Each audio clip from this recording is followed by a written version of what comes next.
最近看到一个数据，根据中国人口和就业统计年鉴2023，中国已经有 2.4 亿单身人口，而且这个数字还在增长，预计在2024年会达到3亿。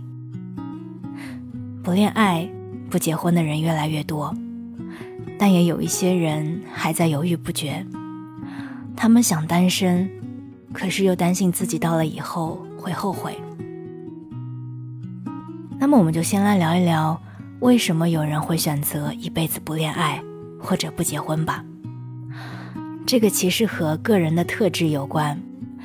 复旦教授梁永安说过，这个世界上有大概1/3的人都不适合结婚，有的人特别适合一辈子单身。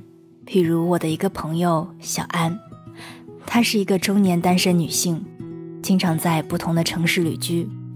现在她租了一个乡下的院落，开了一个咖啡馆，经常在乡野里走走，拍拍野花野草，闲时看看书，日子过得有滋有味。她跟我说，她也尝试过恋爱，但是总觉得少了一些什么。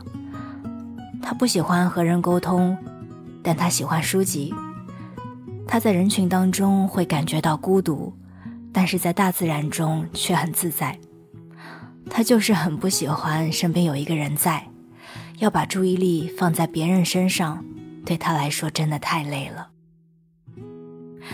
就像《生活大爆炸》里的谢耳朵在朋友婚礼上说，或许我自己太有意思，无需他人陪伴。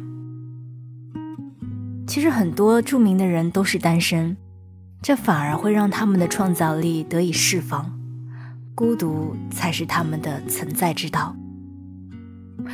另外就是，其实现在的亲密关系其实很难满足现代人对于情绪价值的需求，还会妨碍自主性和自我实现。随着女性的慢慢独立，她们对男性的依附越来越少，却越来越注重生活品味和人生追求。有人说，他对另一半的要求是有情、有趣、有用，如果遇不到这样的人，那宁愿选择单身。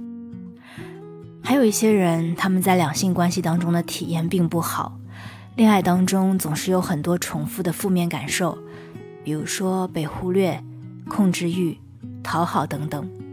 这些早年情节很容易在恋爱当中被重新唤起，所以并不是每一个人都适合恋爱，也不是所有人都能够好好的维持恋爱关系。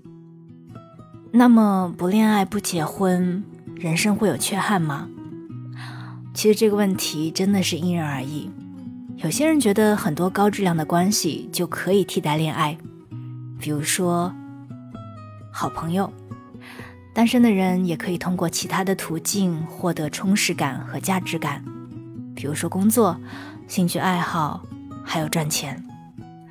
但也有人说，尽管努力工作了，仍然不快乐，因为成就的意义就在于分享，人的价值感无法单独存在，最终都是渴望被看见和认可的。也许人真正重要的是建立深度情感连接的能力，而不是简单进入一段恋爱或者婚姻关系。很多人对于恋爱的渴望来自于想要得到无条件的爱和关注，希望有人将自己深深地放在心里，但真正的深度连结在于爱他人、关切他人的能力。拥有这种能力的人，无论是否恋爱，都能够获得非常丰富的情感体验。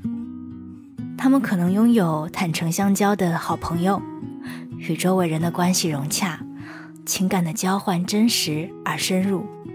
他们与万事万物的关系也是深度连接的，爱好、事业、自然可以潜心投入其中，与时光恋爱，与旅程拥抱。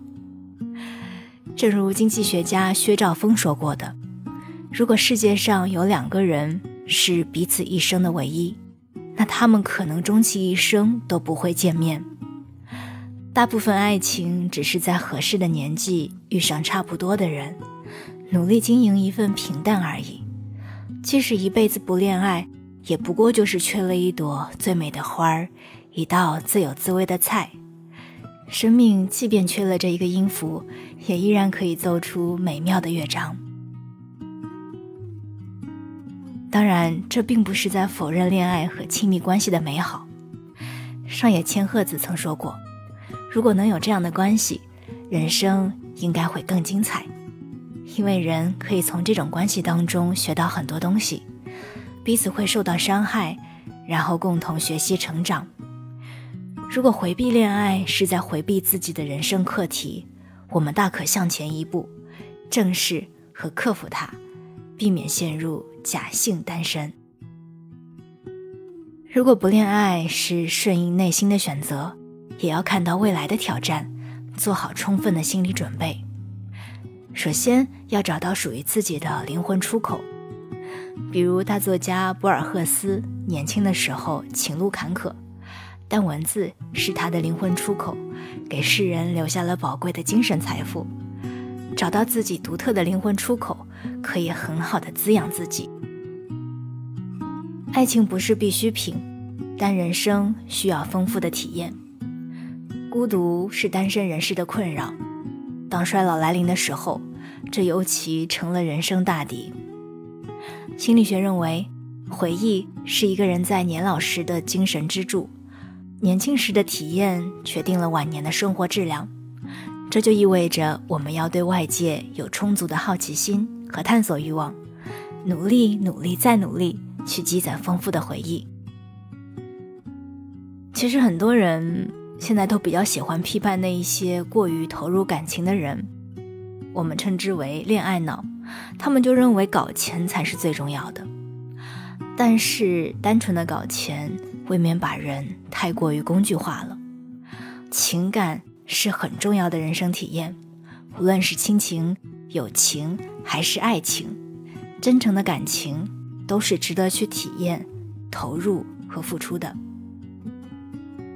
所以我们需要建立的是多元化的关系，比如可深入交流的朋友，兴趣相投的伙伴。最后，无论你是否选择恋爱，我都祝你旅程丰富，人生精彩。